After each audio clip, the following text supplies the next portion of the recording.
Good evening and thanks so much for joining us. A combination of fog and ice created treacherous highway conditions this afternoon. Traffic was at a standstill on Highway 16 over the noon hour and into the afternoon, with emergency crews cleaning up multiple collisions. This rollover sent one person to hospital with non-life-threatening injuries. The driver was the lone occupant in the vehicle east when the SUV skidded into the ditch, flipping over. Motorists using the highways to slow down and make sure they drive to the conditions. The highways are very icy out here at this time of the year especially. Now here's a look at the traffic backup because of all those accidents. The highway is now clear, but if you're heading out on the road, officials ask you to be very cautious. Another deadly crash between a train and a vehicle to report tonight. Police say a 42-year-old man was killed after his truck was hit by a CN train south of Fabyan at a rail crossing.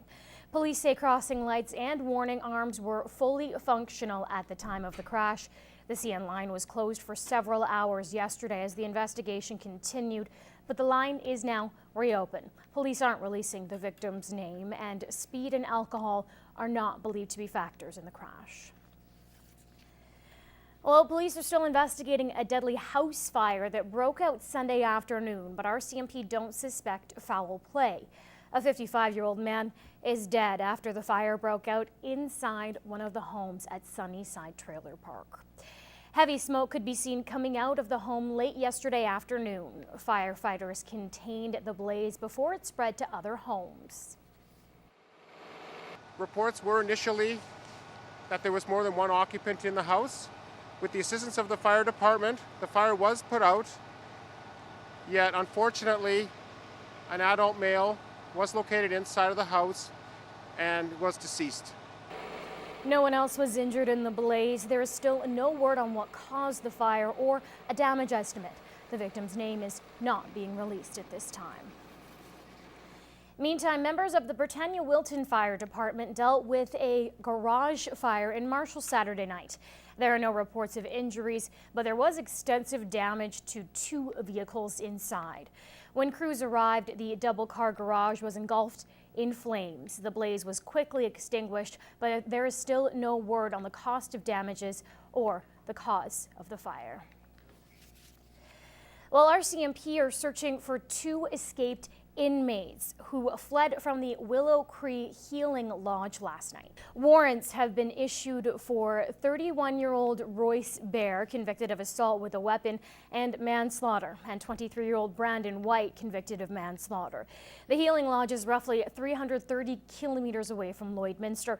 If you have any information or know the whereabouts of either of these men, you're asked to contact police. Well, the city of North Battleford is able to continue its community policing efforts thanks to some provincial dollars. The Saskatchewan government is pitching in $700,000 to continue targeted police initiatives. Battleford's and Cut Knife Turtleford MLAs, mayor, council, and police were on hand this afternoon for the announcement.